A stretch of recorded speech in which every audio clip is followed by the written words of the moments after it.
Hello everyone, this is Neha and welcome back to my channel. कैसे हैं आप सब? आई होप आप बहुत बढ़िया होंगे। स्वागत है आपका आपके अपने चैनल स्टडी परचम में।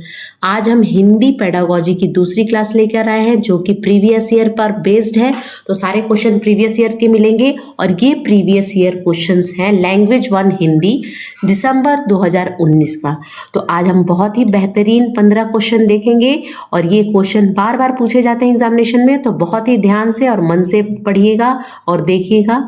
अगर आप चैनल पे नए हैं तो प्लीज चैनल को सब्सक्राइब कीजिए और बेल आइकन दबाइए, जिससे आपको नए वीडियो के नोटिफिकेशन मिलते रहेंगे। तो चलिए फिर स्टार्ट करते हैं और देखेंगे कौन कौन से नए क्वेश्चन हम आज पढ़ेंगे। ठीक है, आज का हमारा पहला क्वेश्चन है 106 से। देखते हैं कि किस तरह के क्वेश्चन अभी आएंगे, है ना। तो पहला क्वेश्चन हमारा क्या बोलता है कि प्राथमिक स्तर पर बच्चों की भाषा का आकलन करने का उद्देश्य है। यानी प्राथमिक स्तर यानी आपको प्राथमिक स्तर यानी 1 to 5 की बात हो रही है, वहां पर भाषा का आकलन करने का मुख्य उद्देश्य आपको बताना है कि क्या है। व्हाट इज द पर्पस यहाँ पे पूछा जा रहा है भाषा के आकलन का, है ना। तो यहाँ पर पहला ऑप्शन क्या बोलता है, उसकी पठन क्षमता का आकलन करना, यानी बच्चों की पठन क्षमता का आकलन करना। दूसरा है उसके भाषा प्रयोग की क्षमता का आकलन करना। तीसरा ऑप्शन है उसकी लेखन क्षमता का आकलन करना, या चौथा ऑप्शन है उसकी बोलने की कुशलता का आकलन करना। तो देखिए, प्राथमिक स्तर पे जो बच्चों की भाषा का जब हम आकलन करते हैं तो उसमें मेन उद्देश्य हमारा ये होता है कि उनकी भाषा प्रयोग की क्षमता का आकलन करते हैं, यानी किस तरह से बच्चे भाषा का प्रयोग कर रहे हैं, कितना कर पा रहे हैं, कितना नहीं कर पा रहे हैं, है ना। क्या वो संदर्भ में यूज कर रहे हैं, है ना, क्या कॉन्टेक्स्ट में भाषा का प्रयोग कर पा रहे हैं कि नहीं कर रहे हैं। तो इस चीज को हम देखने के लिए हम क्या किसका आकलन करते हैं, भाषा प्रयोग की क्षमता, यानी कितनी कैपेबिलिटी है उनको भाषा के प्रयोग करने की, वो कितना जानते हैं भाषा के बारे में, कितना उन्हें समझ है ना। तो option number 2 will be the correct answer. ठीक है, चलिए नेक्स्ट क्वेश्चन देखेंगे। नेक्स्ट क्वेश्चन बोलता है 107 नंबर का क्वेश्चन है ये हमारा। देखिए, सारे क्वेश्चन जो है ना वो बहुत इंपॉर्टेंट है, क्योंकि रिपीट होते हैं सीटेट में ना, प्रीवियस ईयर से क्वेश्चन रिपीट होते हैं। अगर आप कम से कम 10 प्रीवियस ईयर क्वेश्चन आप कर लो, मैं कह रही हूँ कि 15 आउट ऑफ आपको 13 तो आ ही जाना है ना। 15 में से 13 नंबर आप ले आओगे अगर सिर्फ प्रीवियस ईयर आप पढ़ लोगे तो इसीलिए प्रीवियस ईयर पर आपको पूरा ध्यान रखना है, क्योंकि इसी से क्वेश्चन बनते हैं ना। और देखिए, पढ़ते पढ़ते क्या होता है ना, आपकी समझ बढ़ जाती है कि नहीं इसका ऑप्शन ये होना चाहिए, क्योंकि आपको पढ़ के ही लगेगा कि ऑप्शन नंबर कौन सा सही है। लेकिन आपको करना क्या है कि एक एक ऑप्शन को पढ़ना है ना, स्किप नहीं करना है। ये नहीं कि पहले ही में हमें आंसर मिल गया और स्किप कर दिए, अगला हम ऑप्शन पढ़ेंगे नहीं। ऑप्शन पूरा पढ़िए, एलिमिनेट करना सीखिए, फिर आपको कोई भी 15 में से 13 लाने से रोक नहीं सकता। ठीक है, चलिए नेक्स्ट क्वेश्चन देखते हैं। 107 नंबर का क्वेश्चन क्या कहता है, इनमें से कौन सा भाषा आकलन में सबसे कम प्रभावी तरीका है। यानी भाषा आकलन का मतलब समझ रहे हैं ना, आकलन का मतलब आप क्या कर रहे हो, भाषा की क्या कर रहे हो, भाषा को चेक कर रहे हो, है ना। तो भाषा आकलन का सबसे कम प्रभावी तरीका, यानी कम पर आप ध्यान दीजिएगा, है ना, कम प्रभावी तरीका है कहानी कहना, कहानी लिखना, घटना वर्णन या सूत्र लेख। सूत्र तो आपको यहाँ पे कहानी कहने से भी भाषा हमें समझ में आएगी कि बच्चे की भाषा कैसी है, कहानी लिखने से भी समझ में आएगी, और किसी भी घटना का वर्णन जब आप बोलोगे, किसी भी घटना के बारे में जब आप बताओगे, तो उससे भी हमें भाषा का पता चलेगा कि कितनी गहराई है आपके भाषा का प्रयोग करने में। तो सूत्र लेख से आप भाषा सूत्र जो है वो कम प्रभावी है, लेकिन इन सब की तुलना में ये कम प्रभावी है, और यही आपका सही आंसर होगा, ऑप्शन नंबर 4। चलिए अगला क्वेश्चन देखते हैं क्या बोलता है। ठीक है, आकलन की, देखिए इवैल्यूएशन जो है, असेसमेंट और इवैल्यूएशन टॉपिक जो होता है ना वो बहुत इंपॉर्टेंट होता है। यहीं पे आपको 3 क्वेश्चन मिल गए, है ना। तो इवैल्यूएशन और असेसमेंट को आप बहुत अच्छे से पढ़िएगा, है ना। तो यहाँ पर देखिए 3 क्वेश्चन आपको लगातार आकलन से मिल गए, है ना। तो इस चीज को ध्यान में रखना है। आकलन की प्रक्रिया में केवल बच्चे की क्षमताओं का आकलन नहीं होता, बल्कि शिक्षक की शिक्षण प्रक्रिया का भी आकलन होता है। यानी यहाँ पे कहने का मतलब है कि आकलन में आप सिर्फ बच्चे को चेक नहीं करते कि बच्चे की कितनी क्षमता है, आप टीचर को भी चेक करते हो कि टीचर ने क्या पढ़ाया, कैसे पढ़ाया, कितना पढ़ाया, क्या टीचर के पढ़ाने का तरीका सही था या नहीं था, तो इसको भी आप चेक करते हो, है ना। वो बच्चे की रिजल्ट से समझ में आता है। तो यहाँ पर क्या है, पूर्णतः सही है। क्या ये कथन पूर्णतः सही है, यानी ये बिल्कुल सही है, अंततः सही है, पूर्णतः गलत है या निराधार है? देखिए निराधार तो है नहीं, इसमें सच्चाई है कि अगर बच्चे अच्छा कर रहे हैं तो इसका मतलब क्या है कि टीचर ने अच्छी क्या दी होगी, अच्छे ज्ञान का निर्माण किया होगा, अच्छे ज्ञान को बांटा होगा, इसीलिए, है ना। पूर्णतः गलत है, ये तो गलत है। ये पूर्णतः सही है, क्योंकि ये सही है कि बच्चे का आकलन के साथ साथ शिक्षक का भी आकलन होता है। तो पहला ऑप्शन जो है वो बिल्कुल सही होगा। ठीक है, नेक्स्ट देखते हैं कौन सा क्वेश्चन हमें पढ़ना है।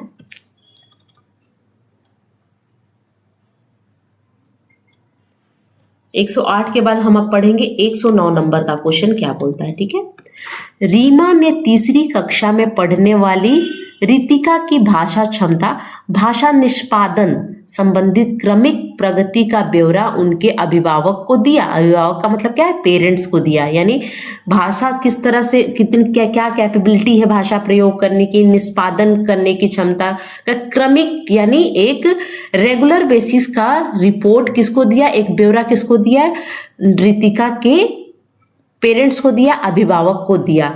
रीमा, यहाँ पे रीमा टीचर है ना, रीमा टीचर है और ये रितिका स्टूडेंट है। तो ये क्या कर रही है, सारा लेखा जोखा भाषा से रिलेटेड उसके किसको दे रही है, अभिभावक को दे रही है। किसके अभिभावक को, रितिका के अभिभावक को, है ना। तो रीमा ने डैश के आधार पर यह जानकारी दी, तो रीमा ने किस आधार पर वो जानकारी उनके पेरेंट्स को दे रही है, यानी उसके जो अभिभावक हैं, उनके जो माँ बाप हैं, उसको किस आधार पर सारी जानकारी दे रही है, यानी रीमा रितिका के माता पिता को किस आधार पर सारी जानकारी प्रोवाइड कर रही है। क्या वह अवलोकन कर रही है, यानी अवलोकन का मतलब क्या होता है, ऑब्जर्वेशन के थ्रू, क्या वो पोर्टफोलियो के थ्रू कर रही है, क्या वो जांच सूची के थ्रू कर रही है, या कोई लिखित परीक्षा के। देखिए लिखित परीक्षा में आप बच्चे लिखते कैसे वो आप देख पाओगे।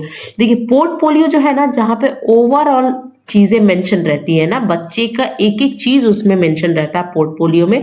और पोर्टफोलियो में बच्चे किस तरह से बच्चे ने ग्रो किया, कब पहले कैसे थे, अब कैसे हैं, आगे कैसे हैं होते, जैसे जैसे प्रोग्रेस होता है, सारी चीजें उनकी स्ट्रेंथ लिखी रहती है, उनकी वीकनेस लिखी रहती है। तो पोर्टफोलियो के आधार पर वो क्या कर रही है, उसके अभिभावक को यानी रितिका के अभिभावक को सारा लेखा जोखा दे रही है। ठीक है, तो ऑप्शन नंबर 2 यहाँ पे सही होगा, पोर्टफोलियो। ठीक है, चलिए नेक्स्ट देखते हैं। पहली कक्षा में डैश भी लिखना के अंतर्गत आता है, यानी पहली कक्षा में लिखने जैसा क्या है, किसको हम लिखने के अंतर्गत लेते हैं। वाक्य लिखना, वाक्य लिखना तो ये अपने आप में लिखना हो गया, है ना। शब्द लिखना, अक्षर बनाना या चित्र बनाना। तो पहली कक्षा में चित्र बनाना किसके अंतर्गत आता है, लिखने के बराबर आता है, ऑप्शन नंबर 4। ठीक है, चलिए नेक्स्ट देखते हैं। नेक्स्ट क्वेश्चन है 111 नंबर का क्वेश्चन है हमारा। प्राथमिक स्तर पर पढ़ना सीखने में सबसे कम महत्वपूर्ण है, यानी प्राथमिक स्तर पर पढ़ना आपको सीखना है, उसमें सबसे कम प्रभावी है, यानी कम महत्वपूर्ण है। कम पर ध्यान देना है आपको। अनुमान लगाना,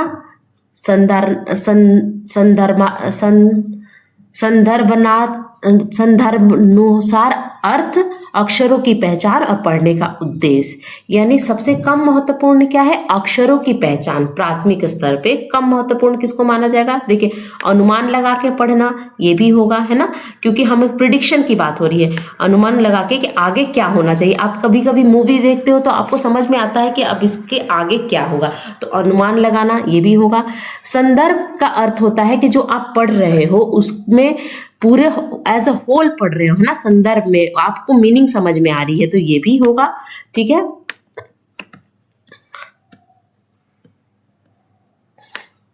ये भी होगा। अक्षरों की पहचान सबसे कम महत्वपूर्ण है, क्योंकि ये बहुत इनिशियल स्टेज में होता है। यहाँ पर क्या है, पढ़ना सीखना है ना, ये तो सबसे इनिशियल स्टेज में होता है, तो ये तो होगा नहीं। ठीक है, और पढ़ने का उद्देश्य, देखिए उद्देश्य बहुत जरूरी है। जब तक आपके पास कोई उद्देश्य नहीं है तो आप पढ़ना शुरू ही नहीं कर सकते हो। तो मेरे ख्याल से 111 का तीसरा ऑप्शन ही सही होगा कि अक्षरों की पहचान। ठीक है,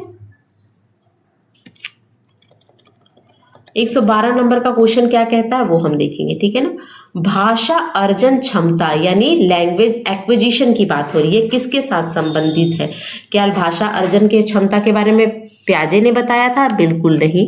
चॉम्स्की ने बताया था? बिल्कुल सही कि चॉम्स्की ने ही भाषा अर्जन क्षमता के बारे में बताया था। यानी लैंग्वेज एक्विजिशन डिवाइस के बारे में किसने बताया था? चॉम्स्की ने बताया था, है ना। स्किनर ने नहीं बताया। स्किनर क्या थे? व्यवहारवादी थे, है ना। ये अनुकरण विधि के बारे में ना अब ब्रूनर्स ने भी नहीं बताया था। तो चॉम्स्की माने जाते हैं भाषा अर्जन क्षमता से इनका संबंध है ना। नेक्स्ट देखेंगे हम कौन सा क्वेश्चन पढ़ेंगे। 113 नंबर का क्वेश्चन होगा हमारा, ठीक है। प्राथमिक स्तर पर भाषा सीखने में भाषा संबंधित कौन सा संसाधन सर्वाधिक महत्वपूर्ण है? यानी प्राथमिक स्तर पर आपको भाषा सीखना है तो भाषा से संबंध रखने वाला कौन सा संसाधन यानी रिसोर्स महत्वपूर्ण है, यानी सर्वाधिक महत्वपूर्ण है, यानी वेरी इंपॉर्टेंट है ना। कंप्यूटर, बाल साहित्य, समाचार पत्र या टेलीविजन। देखिए कंप्यूटर तो होगा नहीं, समाचार पत्र भी नहीं होगा और टेलीविजन भी नहीं होगा। क्या सबसे ज्यादा इंपॉर्टेंट होगा? बाल साहित्य। यानी छोटे बच्चे को बाल साहित्य से आप अगर भाषा सिखाओगे तो वो बहुत ही अच्छा रिसोर्स माना जाता है, संसाधन माना जाता है, ठीक है। अगला क्वेश्चन देखते हैं हम। बच्चे अपनी मातृभाषा का प्रयोग करते हुए हिंदी भाषा की कक्षा में, है ना, हिंदी भाषा की कक्षा में अपनी बात कहते हैं। यह बात डैश है। यानी बच्चे क्या कर रहे हैं? हिंदी भाषा की कक्षा में अपनी मातृभाषा का प्रयोग कर रहे हैं, है ना। तो ये क्या है? क्या ये स्वाभाविक है? क्या ये निंदनीय है? क्या ये निंदनीय है? क्या ये वैचारणीय है? यह अनुचित है। क्या उनको अपनी मातृभाषा का प्रयोग नहीं करना चाहिए? तो अनुचित तो होगा नहीं, ये गलत हो गया।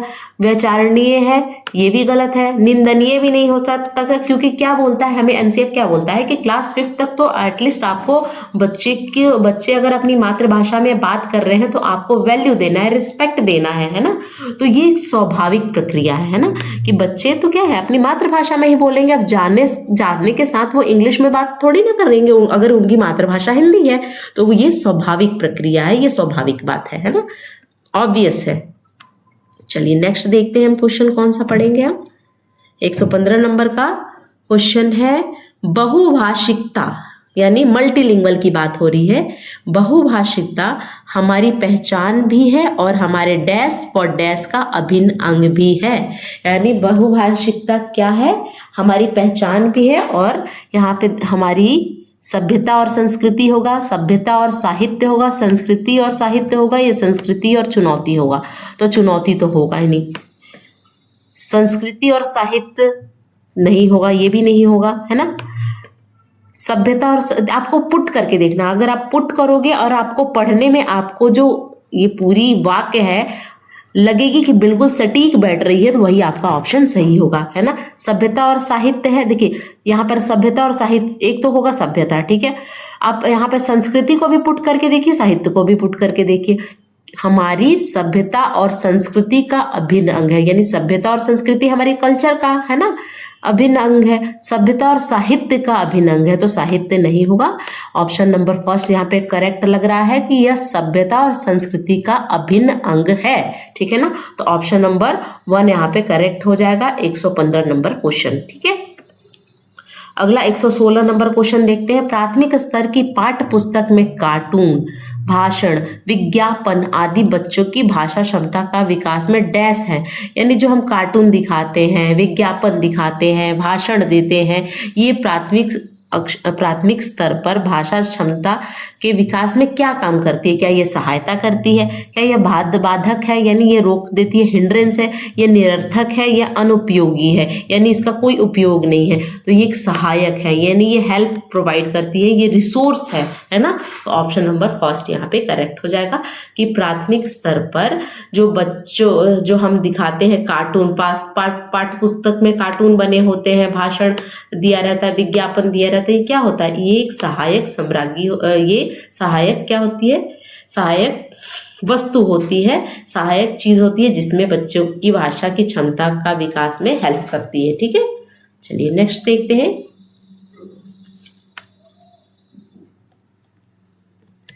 117 नंबर का क्वेश्चन हम पढ़ेंगे, ठीक है।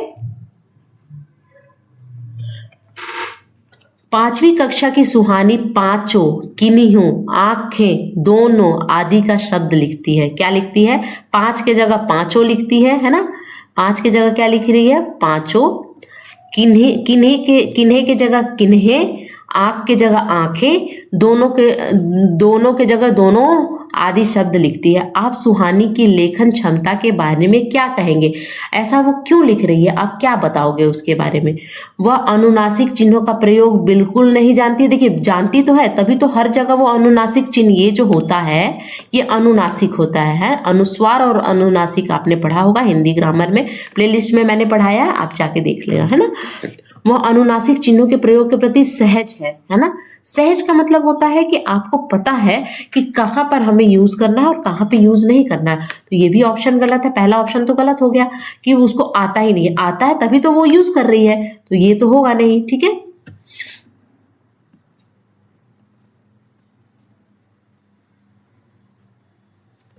ये तो होगा नहीं। ठीक है, एक मिनट।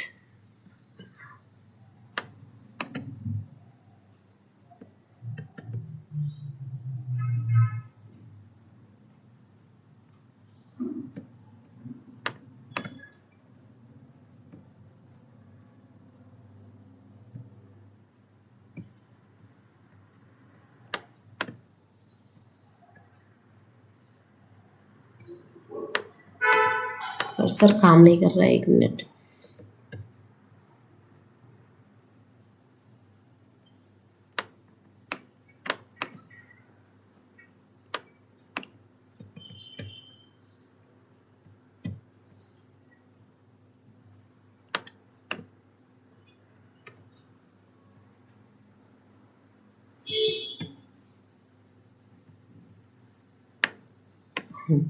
ये आपका जो ऑप्शन है, यानी कि वो पहला ऑप्शन क्या बोलता है? वो अनुनासिक चिन्हों का प्रयोग बिल्कुल नहीं जानती है। देखिए, वो जानती है तभी तो वो प्रयोग कर रही है, तो ये तो ऑप्शन होगा नहीं। वह अनुनासिक चिन्हों के प्रयोग के प्रति सजग है, यानी वो जानती है कि कहाँ यूज करना है, कहाँ नहीं यूज करना है। ये भी गलत है क्योंकि यहाँ पे वो कुछ ज्यादा यूज कर रही है। ठीक है ना। वह अनुनासिक चिन्हों के प्रयोग के प्रति लापरवाह है, लापरवाह भी नहीं किया कहा जा सकता है।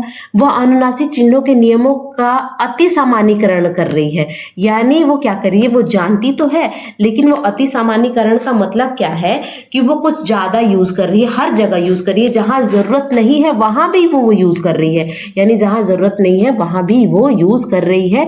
इसका मतलब होता है अति सामान्यीकरण, यानी आपने इंग्लिश में पढ़ा होगा ओवर जनरलाइजेशन। जहां जरूरत नहीं है वहां पे आप यूज करते हो किसी भी चीज को, उसको बोलते हैं हम ओवर जनरलाइजेशन। ठीक है, यानी वो क्या कर रही है? किसी भी चीज को आप एक्स्ट्रा यूज करोगे ना तो उसका मतलब होता है ओवर जनरलाइजेशन। इंग्लिश में भी पूछा जाता है ये क्वेश्चन, और ये होता है जैसे पांचों, किन्हों, आंखें, इसका मतलब होता है अति सामान्यीकरण। इसको बोला जाता है, क्या बोला जाता है?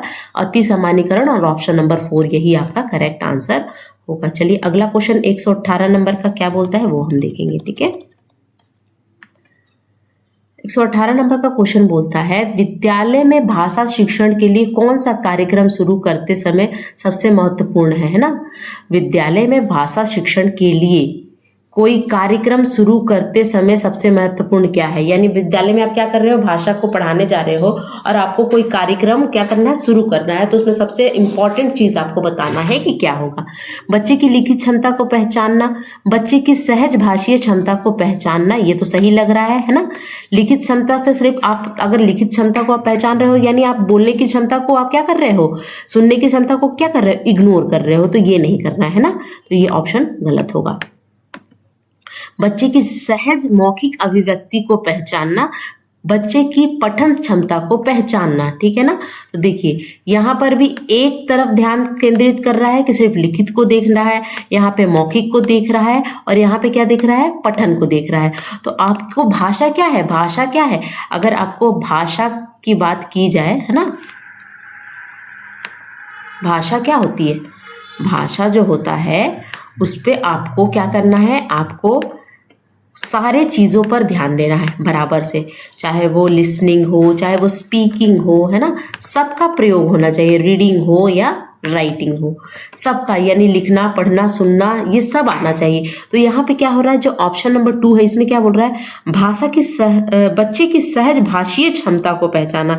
यानी सहज भाषीय क्षमता का मतलब है कि बच्चा किस तरह से भाषा का प्रयोग कर रहा है, संदर्भ में कर रहा है कि नहीं कर रहा है। तो यही ऑप्शन आपका सही होगा, क्योंकि और सब में यहाँ पे लिखित दे रहा है, यहाँ पे मौखिक दे रहा है, यहाँ पे पठन दे रहा है, लेकिन यहाँ पे ओवरऑल दे रहा है। तो यही आपका ऑप्शन सही होगा। ठीक है, नेक्स्ट क्वेश्चन देखते हैं। 119 नंबर का क्वेश्चन क्या बोल रहा है, कई बार बच्चे जब स्कूल आते हैं, यानी कई बार जब स्कूल आते हैं बच्चे, तो 2 या 3 भाषाओं को डैश और बोलने की क्षमता को से लैस होते हैं। लैस होने का मतलब है कि उन्हें आता है, 2 या 3 भाषाएं उनको आती है जब वो स्कूल आते हैं ना।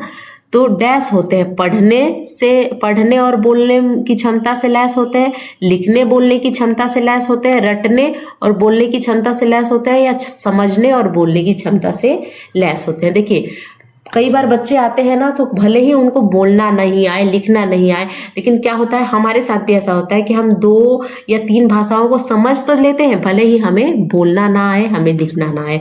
तो ये ऑप्शन नंबर 4 इसका करेक्ट हो जाएगा कि कई बार बच्चे जब स्कूल आते हैं तो 2 या 3 भाषाओं को समझने और बोलने की क्षमता से लैस होते हैं। ऑप्शन नंबर 4 करेक्ट हो जाएगा। ठीक है, चलिए नेक्स्ट देखते हैं। किसी विषय को सीखने का मतलब है उसकी डैश को सीखना और उसकी डैश को सीखना। यानी किसी विषय को जब आप सीख रहे हो तो उसका क्या मतलब है, अवधारणा और विषय वस्तु को सीखना, विषय वस्तु और उपयोगी को सीखना, अवधारणा और शब्दावली को सीखना, या शब्दावली और विषय को सीखना। तो यहाँ पे ऑप्शन नंबर फर्स्ट आपका करेक्ट होगा कि किसी विषय को सीखने का मतलब है कि उसकी अवधारणाओं और को सीखना और उसकी विषय वस्तु को सीखना, है ना। ऑप्शन नंबर फर्स्ट इसका करेक्ट हो जाएगा। तो ये थे आज के हिंदी पेडागोजी के क्वेश्चन, जो कि प्रीवियस ईयर के थे और आपके लिए ये बहुत हेल्प करेंगे आपके एग्जामिनेशन के लिए। तो अच्छे से तैयारी करिए और बने रहिए आपके अपने चैनल स्टडी पर्चन पे। तब तक के लिए thank you so much for watching. अगर आपको अच्छा लगे तो please like, share and subscribe कीजिएगा। बाय।